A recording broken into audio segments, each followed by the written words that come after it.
शहर हमरा पिताजी के नाम है राजा महमूद सिंह। आहे हमारे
अपने मने नहीं बजबै छै।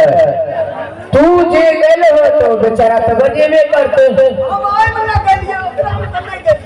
आर ई बताबो मशीन एतो लागल छै आवाज गांव में निकलै छै। चलो हाँ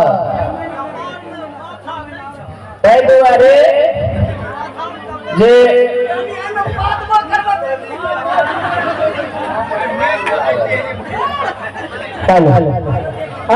दादा राज के हाल समाचार की है। राज के हाल समाचार बुझी ठीके छो ई कहियो हमरा कहल नहीं जाय छो। एक आवश्यक सूचना है महिला का बुझी की कहियो हमरा कहल में रहल नहीं जाइए। की बात बतेबा तब हम बुझबै। तोहर बाबूजी जे छो राजा महेल ओ बड़का प्राण ठानि देलको हन की तोहर बाबूजी बड़का प्राण ठानि देलको तोरा ऊपर। की प्रण ठानि देलकै? प्रण यह ठानलक जे कोई 12 को सोलैला 14 को झुमैला तहसील को दे ओकरे साथ में सती कमली के बियाह हते।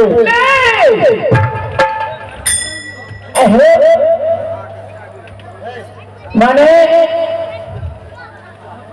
जे कोई तहसील करते ओकरे साथे हाँ चाहे वह कमार है हलकोर है जे है चाहे कोनो भी जाए हाँ जे कोई तहसील के देते ओकरे साथ में तोरा शादी करे पड़ता।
तो हमारे पिताजी हाँ हाँ अब तो हमारा पिताजी से कोनो मोह नहीं रह गए। आय मान के चलो तब आपके सहारा एगो तुहे हमर भला अब तो जान के दूर सुर गले भगवान से ई हम विनती करे छे जे हे भगवान यदि हम कोनो जाति के इलाका लग जाए कहा कि हम नित दिन पूजा करब नहीं दोसर करियो यदि तहसील कॉलेज हाँ तब तो हमारा ओकरा साथे विवाह है। ये बात तो सही है द्वारे मंत्री आए हम तोरा बड़ी के बात कही छिया की बात बुझी हमार तू जोर शोर से मदद करी हो जे भी हो तो कम से कम हमार जात बैठ जाए। हम तो लगले छिए देखी ना की केना है छो ए दुआरे जे चाहे छोट हो नमहर हो यदि जाति कुल में चल जाए ना हमार जीवन धन्य भ जाए। ये बात तो सही है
तो बूढ़े भए गेले जवान में एगो घर मानी रह गेलिए बुढ़वा लपट गेले अब कहिया मरते नहीं मरते कोनो ठीक नहीं छै कोनो